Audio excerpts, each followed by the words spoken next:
Hi, welcome back to Storytime for Grown-Ups. Today we'll be continuing with Dracula by Bram Stoker.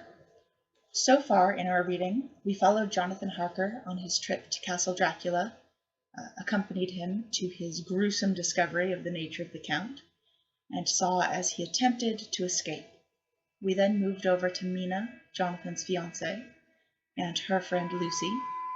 Lucy was just recently engaged to Arthur, whom we haven't seen much of, but was propositioned for engagement by two other men, one of whom, Dr. Seward, works at the local asylum and has spoken at length about one of his patients, a Renfield. Renfield, we can presume, serves Count Dracula in some capacity. Mina spoke at length about Lucy. Lucy has been sleepwalking.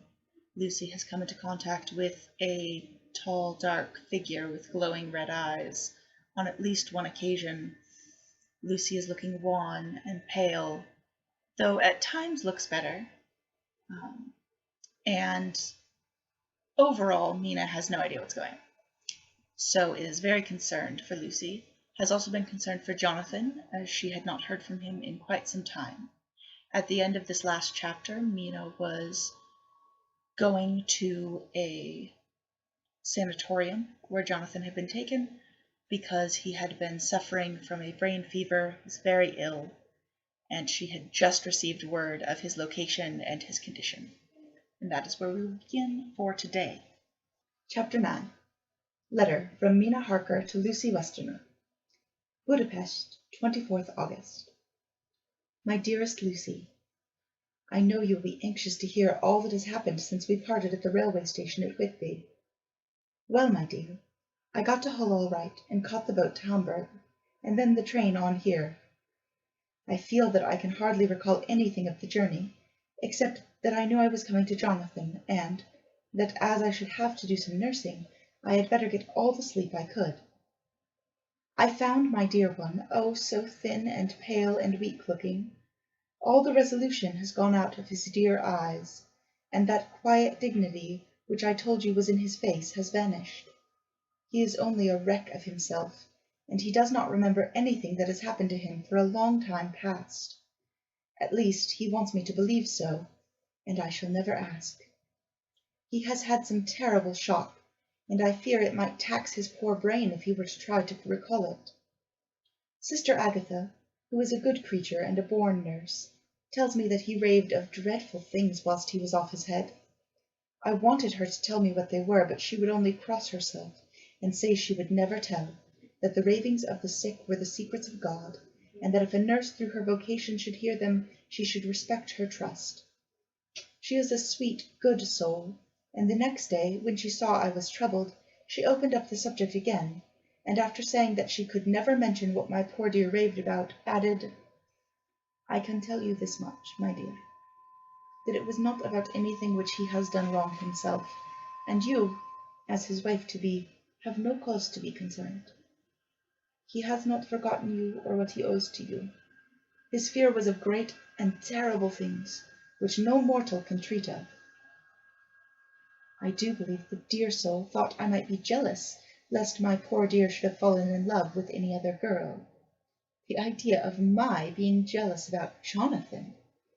And yet, my dear, let me whisper, I felt a thrill of joy through me when I knew that no other woman was a cause of trouble. I am now sitting by his bedside, where I can see his face while he sleeps. He is waking. When he woke, he asked me for his coat, as he wanted to get something from the pocket. I asked Sister Agatha, and she brought all his things. I saw that amongst them was his notebook, and was going to ask him to let me look at it, for I knew then that I might find some clue to his trouble. But I suppose he must have seen my wish in my eyes, for he sent me over to the window, saying he wanted to be quite alone for a moment. Then he called me back, and when I came he had his hand over the notebook, and he said to me very solemnly, Wilhelmina. I knew then that he was in deadly earnest, for he has never called me by that name since he asked me to marry him. You know, dear, my ideas of trust between husband and wife. There should be no secret, no concealment. I have had a great shock, and when I try to think of what it is, I feel my head spin round, and I do not know if it was all real or the dreaming of a madman. You know I have had brain fever, and that is to be mad. The secret is here, and I do not want to know it. I want to take up my life here, with our marriage. For, my dear, we had decided to be married as soon as the formalities are complete. Are you willing, Wilhelmina, to share my ignorance? Here is the book. Take it and keep it. Read it, if you will, but never let me know, unless, indeed, some solemn duty should come upon me to go back to the bitter hours, asleep or awake, sane or mad, recorded here. He fell back exhausted, and I put the book under his pillow and kissed him. I had asked Sister Agatha to beg the Superior to let our wedding be this afternoon, and am waiting her reply. She has come and told me that the chaplain of the English Mission Church has been sent for. We are to be married in an hour, or as soon after as Jonathan awakes. Lucy, the time has come and gone. I feel very solemn, but very, very happy. Jonathan woke a little after the hour, and all was ready, and he sat up in bed, propped up with pillows. He answered his "I will" firmly and strongly. I could hardly speak. My heart was so full that even those words seemed to choke me. The dear sisters were so kind. Please God, I shall never, never forget them, nor the grave and sweet responsibilities I have taken upon me. I must tell you of my wedding present. When the chaplain and the sisters had left me alone with my husband, oh, Lucy, it's the first time I have written the words "my husband," left me alone with my husband, I took the book from under his pillow, and wrapped it up in white paper, and tied it with a little bit of pale blue ribbon, which was round my neck, and sealed it over the knot with sealing wax, and for my seal I used my wedding ring. Then I kissed it, and showed it to my husband, and told him that I would keep it so, and then it would be an outward and visible sign for us, all our lives, that we trusted each other, that I would never open it, unless it were for his own dear sake, or for the sake of some stern duty. Then he took my hand in his, and oh, Lucy, it was the first time he took his wife's hand, and said it was the dearest thing in all the wide world, and that he would go through all the past again to win it, if need be. The poor dear meant to have said a part of the past, but he cannot think of time yet, and I shall not wonder if at first he mixes up not only the month but the year. Well, my dear, what could I say? I could only tell him that I was the happiest woman in all the wide world, and that I had nothing to give him except myself, my love, and my trust, and that with these went my love and duty for all the days of my life. And, my dear, when he kissed me and drew me to him with his poor weak hands, it was like a very solemn pledge between us. Lucy, dear, do you know why I tell you all this? It is not only because it is all sweet to me, but because you have been and are very dear to me.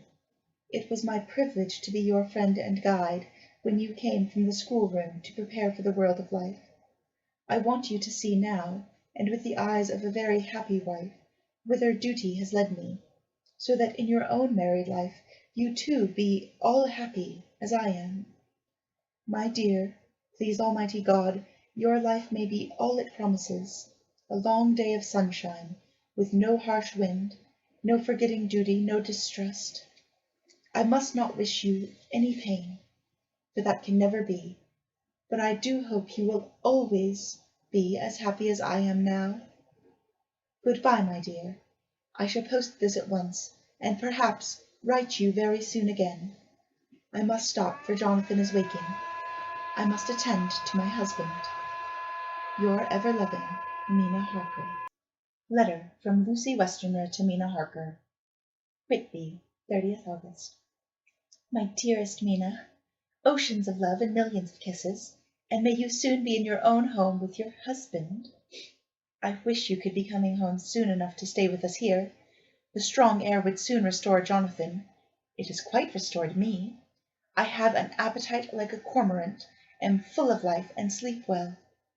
You will be glad to know that I have quite given up walking in my sleep.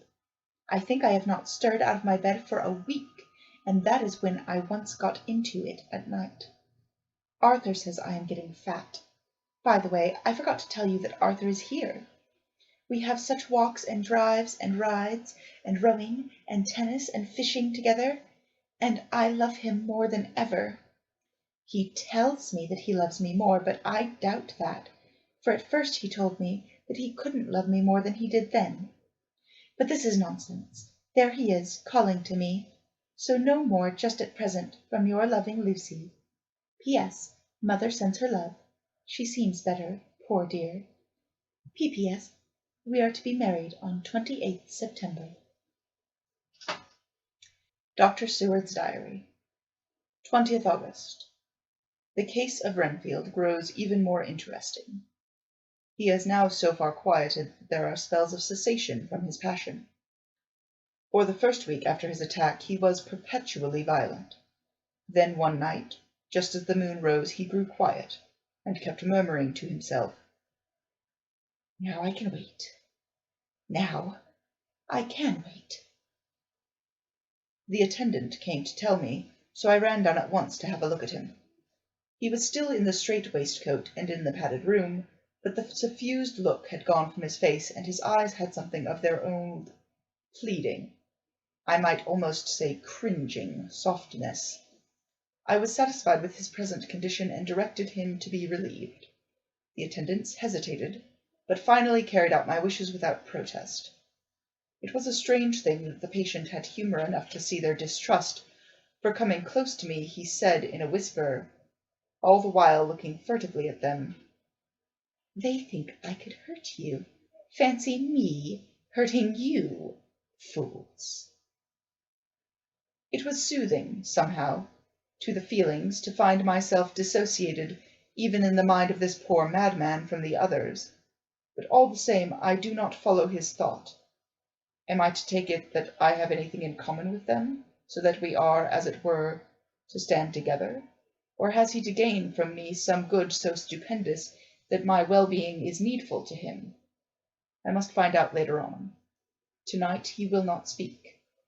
Even the offer of a kitten, or even a full-grown cat, will not tempt him. He will only say, "I don't take any stock in cats. I have more to think of now, and I can wait. I can wait." After a while I left him. The attendant tells me that he was quiet until just before dawn, and then that he began to get uneasy, and at length violent, until at last he fell into a paroxysm, which exhausted him so that he swooned into a sort of coma. 3 nights has the same thing happened, violent all day, and then quiet from moonrise to sunrise. I wish I could get some clue as to the cause. It would almost seem as if there was some influence which came and went. Happy thought! We shall tonight play sane wits against mad ones. He escaped before without our help. Tonight he shall escape with it. We shall give him a chance, and have the men ready, in case they are required. 23rd August. The unexpected always happens. How well Disraeli knew life. Our bird, when he found the cage open, would not fly, so all our subtle arrangements were for naught. At any rate, we have proved one thing, that the spells of quietness last a reasonable time. We shall in future be able to ease his bonds for a few hours each day. I have given orders to the night attendant merely to shut him in the padded room, when once he is quiet, until an hour before sunrise. The poor soul's body will enjoy the relief, even if his mind cannot appreciate it. Hark! The unexpected again! I am called. The patient has once more escaped. Later. Another night adventure.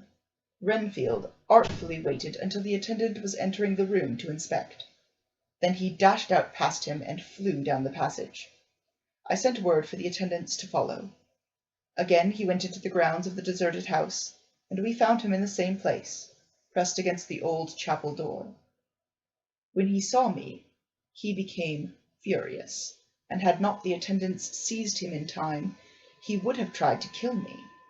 As we were holding him, a strange thing happened. He suddenly redoubled his efforts, and then as suddenly grew calm.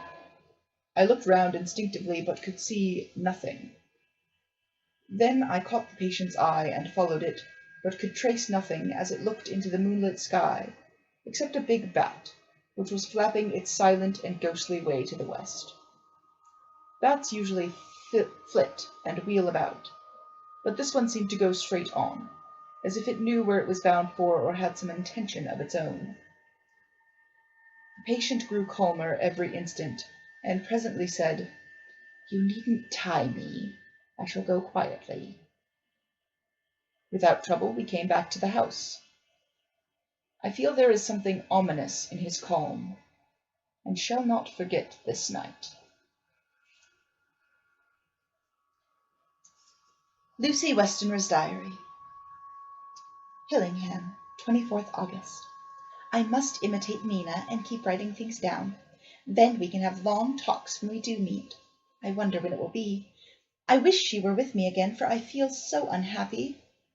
Last night I seemed to be dreaming again, just as I was at Whitby.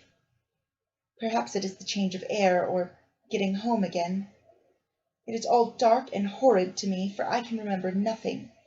But I am full of vague fear, and I feel so weak and worn out.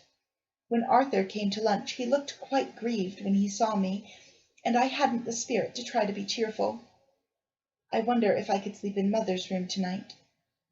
I shall make an excuse and try. 25th August. Another bad night. Mother did not seem to take my proposal. She seems not too well herself, and doubtless she fears to worry me. I tried to keep awake, and succeeded for a while, but when the clock struck 12, it waked me from a doze, so I must have been falling asleep. There was a sort of scratching or flapping at the window, but I did not mind it, as I remember no more. I suppose I must have fallen asleep. More bad dreams. I wish I could remember them. This morning I am horribly weak. My face is ghostly pale, and my throat pains me. It must be something wrong with my lungs, for I don't seem ever to get air enough. I shall try to cheer up when Arthur comes, or else I know he will be miserable to see me so. Letter from Arthur Holmwood to Dr. Seward. Albemarle Hotel, 31st August. My dear Jack, I want you to do me a favor. Lucy is ill. That is, she has no special disease, but she looks awful and is getting worse every day. I have asked her if there is any cause. I do not dare to ask her mother, for to disturb the poor lady's mind about her daughter in her present state of health would be fatal. Mrs. Westenra has confided to me that her doom is spoken, disease of the heart, though poor Lucy does not know it yet. I am sure there is something preying on my dear girl's mind. I am almost distracted when I think of her. To look at her gives me a pang. I told her I should ask you to see her, and though she demurred at first, I know why, old fellow, she finally consented. It will be a painful task for you, I know, old friend, but it is for her sake, and I must not hesitate to ask, or you to act. You are to come to lunch at Hillingham tomorrow, 2 o'clock, so as not to arouse any suspicion in Mrs. Westenra, and after lunch Lucy will take an opportunity of being alone with you. I shall come in for tea, and we can go away together. I am filled with anxiety, and want to consult you alone as soon as I can after you have seen her. Do not fail. Arthur. Telegram. Arthur Holmwood to Dr. Seward. 1st September. Am summoned to see my father, who is worse. Am writing. Write me fully by tonight's post to ring. Wire me if necessary. Letter from Dr. Seward to Arthur Holmwood. 2nd September. My dear old fellow, with regard to Miss Westenra's health, I hasten to let you know at once that in my opinion there is not any functional disturbance or any malady that I know of. At the same time, I am not by any means satisfied with her appearance. She is woefully different from what she was when I saw her last. Of course you must bear in mind that I did not have full opportunity of examination, such as I should wish. Our very friendships makes a little difficulty, which not even medical science or custom can bridge over. I had better tell you exactly what happened, leaving you to draw, in a measure, your own conclusions. I shall then say what I have done and propose doing. I found Miss Westenra in seemingly gay spirits. Her mother was present, and in a few seconds I made up my mind that she was trying all she knew to mislead her mother and prevent her from being anxious. I have no doubt she guesses, if she does not know, what need of caution there is.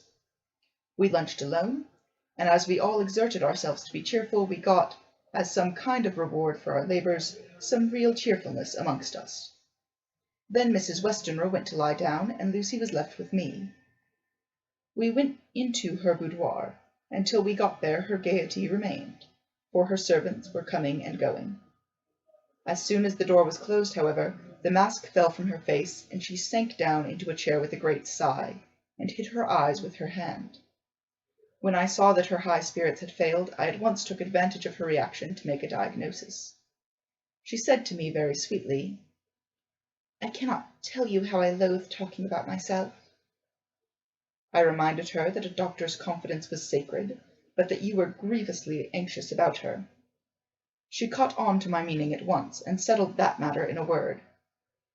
"Tell Arthur everything you choose. I do not care for myself, but all for him." So I am quite free.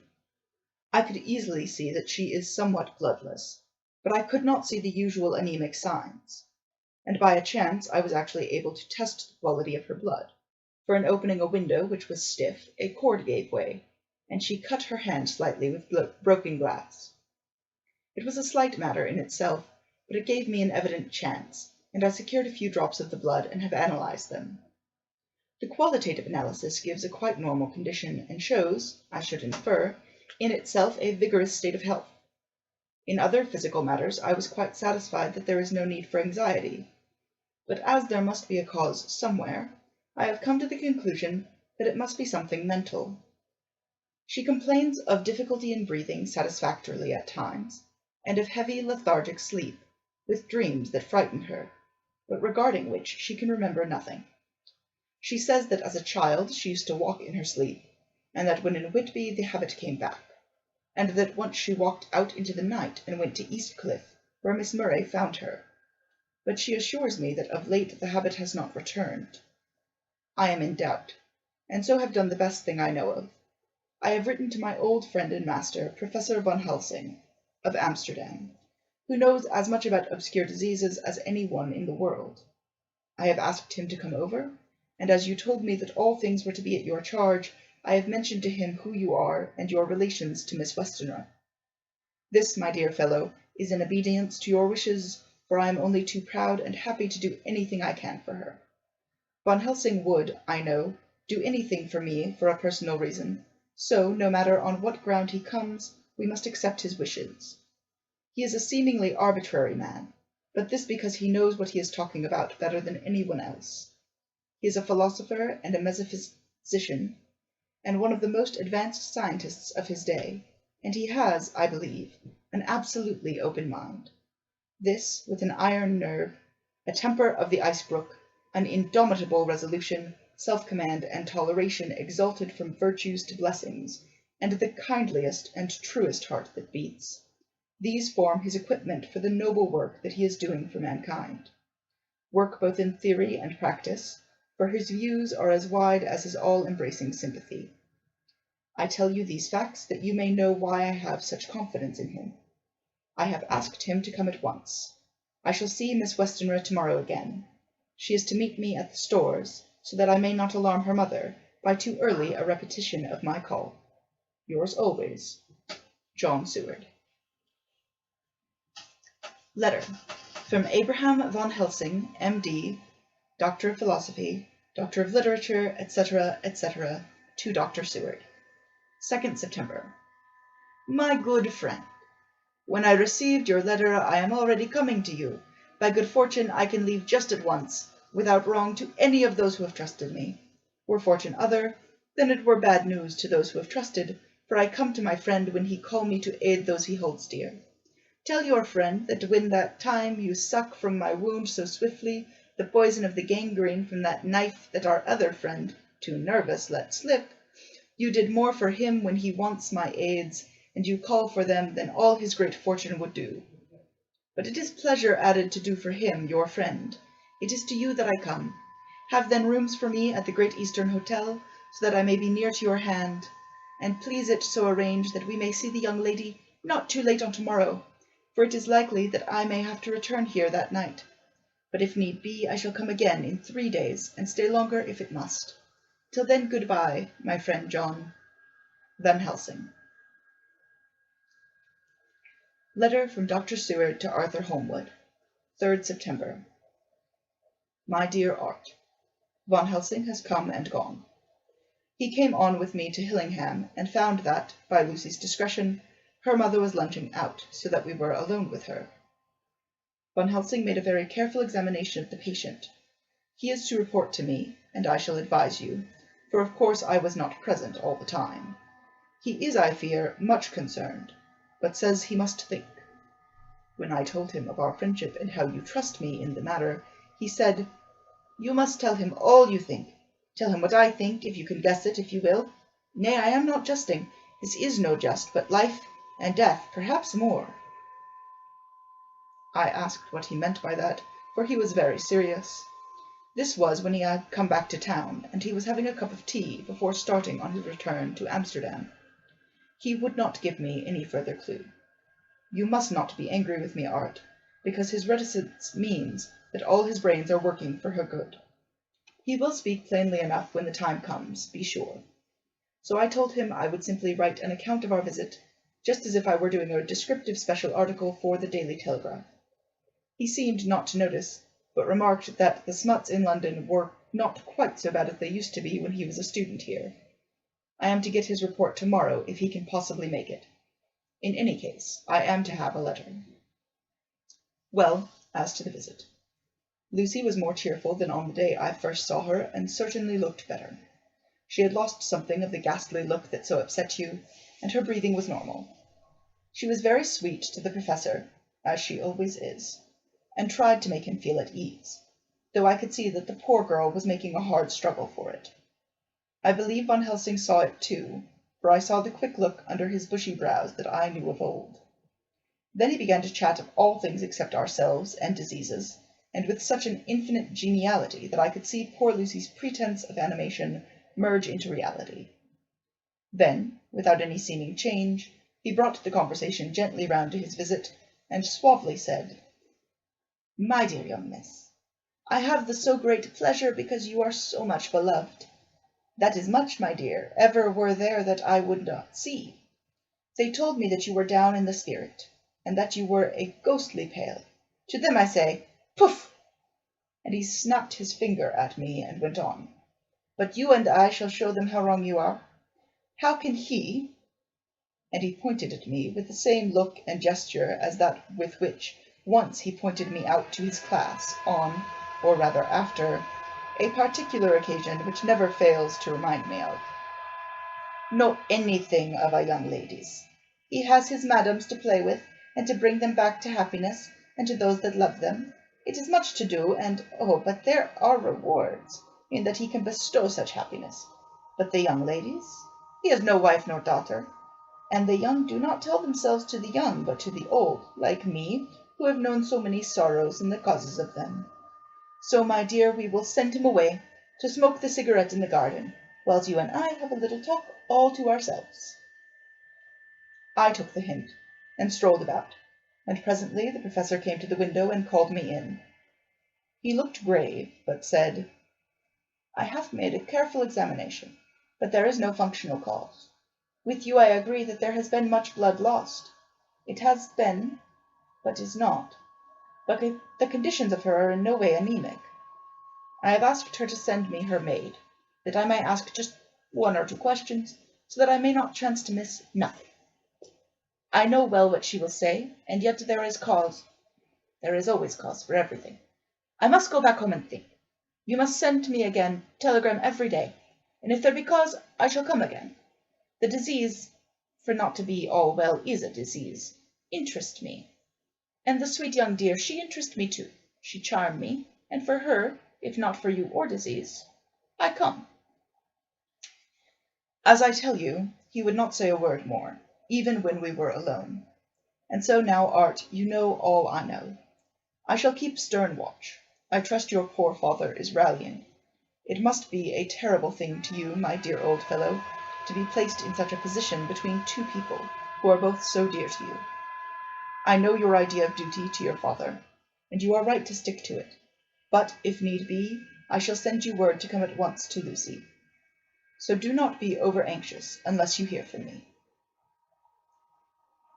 Dr. Seward's Diary, 4th September. Zoophagous patient still keeps up our interest in him. He had only one outburst, and that was yesterday, at an unusual time. Just before the stroke of noon, he began to grow restless. The attendant knew the symptoms, and at once summoned aid. Fortunately, the men came at a run, and were just in time, for at the stroke of noon he became so violent that it took all their strength to hold him. In about 5 minutes, however, he began to get more and more quiet, and finally sank into a sort of melancholy, in which state he has remained up to now. The attendant tells me that his screams, whilst in the paroxysm, were really appalling. I found my hands full when I got in, attending to some of the other patients who were frightened by him. Indeed, I can quite understand the effect, for the sounds disturbed even me, though I was some distance away. It is now after the dinner hour of the asylum, and as yet my patient sits in a corner brooding, with a dull, sullen, woe-begone look in his face, which seems rather to indicate than to show something directly. I cannot quite understand it. Later. Another change in my patient. At 5 o'clock I looked in on him, and found him seemingly as happy and contented as he used to be. He was catching flies and eating them, and was keeping note of his capture by making nail marks on the edge of the door between the ridges of padding. When he saw me, he came over and apologized for his bad conduct, and asked me in a very humble, cringing way to be led back to his own room and to have his notebook again. I thought it well to humour him, so he is back in his room with the window open. He has the sugar of his tea spread out on the window-sill and is reaping quite a harvest of flies. He is not now eating them, but putting them into a box, as of old, and is already examining the corners of his room to find a spider. I tried to get him to talk about the past few days, for any clue to his thoughts would be of immense help to me, but he would not rise. For a moment or two he looked very sad, and said in a sort of far-away voice, as though saying it rather to himself than to me, "All over, all over. He has deserted me. No hope for me now unless I do it for myself." Then, suddenly turning to me in a resolute way, he said, "Doctor, won't you be very good to me and let me have a little more sugar? I think it would be good for me." "And the flies?" I said. "Yes, the flies like it too, and I like the flies. Therefore, I like it." And there are people who know so little as to think that madmen do not argue. I procured him a double supply, and left him as happy a man as, I suppose, any in the world. I wish I could fathom his mind. Midnight. Another change in him. I had been to see Miss Westenra, whom I found much better, and had just returned, and was standing at our own gate looking at the sunset, when once more I heard him yelling. As his room is on this side of the house, I could hear it better than in the morning. It was a shock to me to turn from the wonderful smoky beauty of a sunset over London, with its lurid lights and inky shadows, and all the marvellous tints that come on foul clouds even as on foul water, and to realize all the grim sternness of my own cold stone building, with its wealth of breathing misery, and my own desolate heart to endure it all. I reached him just as the sun was going down, and from his window saw the red disk sink. As it sank, he became less and less frenzied, and just as it dipped, he slid from the hands that held him, an inert mass, on the floor. It is wonderful, however, what intellectual recuperative powers lunatics have, for within a few minutes he stood up quite calmly and looked around him. I signalled to the attendants not to hold him, for I was anxious to see what he would do. He went straight over to the window and brushed out the crumbs of sugar. Then he took his fly box and emptied it outside, and threw away the box. Then he shut the window, and crossing over, sat down on his bed. All this surprised me, so I asked him, "Are you not going to keep flies any more?" "No," said he. "I am sick of all that rubbish." He certainly is a wonderfully interesting study. I wish I could get some glimpse of his mind, or the cause of his sudden passion. Stop. There may be a clue after all, if we can find why today his paroxysm came on the high noon and at sunset. Can it be that there is a malign influence of the sun at periods which affects certain natures, as at times the moon does others? We shall see. Telegram from Seward, London, to Van Helsing, Amsterdam. 4 September. Patient still better today. Telegram from Seward, London, to Van Helsing, Amsterdam. 5th September. Patient greatly improved. Good appetite, sleeps naturally, good spirits, colour coming back. Telegram from Seward, London, to Van Helsing, Amsterdam. 6th September. Terrible change for the worse. Come at once. Do not lose an hour. I hold over telegram to Holmwood till I have seen you.